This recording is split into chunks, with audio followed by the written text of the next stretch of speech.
في خبر عاجل، وقف الإعلام الأردني افتخارا بالمدرب المغربي الحسين حموتة بعد مباراة الأردن وكوريا الجنوبية اليوم.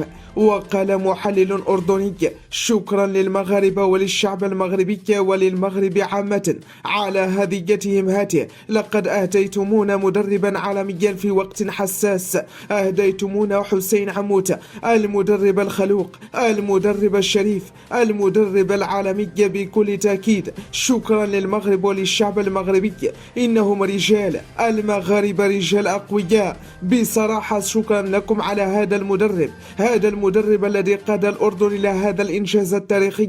فوالله شكرا لكم من قلب أردني إلى قلبكم أيها المغاربة الخالصين. شكرا للشعب المغربي، شكرا للحسين حموتة، شكرا للاعبين الذين كانوا رجال وطبقوا تعليمات المدرب العالمي المتألق الحسين حموتة. فشكرا للشعب المغربي، وشكرا للمدرسة المغربية التي قدمت للشعب الأردني هذا المدرب. شكرا للشعب المغربي الذي قدم لنا هذا المدرب العالمي الذي قدم بدوره هذه الإنجاز التاريخي مع الشعب الأردني ومع كل الأردنيين. سنحتفل بهذا الإنجاز التاريخي الذي صنعه الحسين حموتة المدرب العالمي المغربي.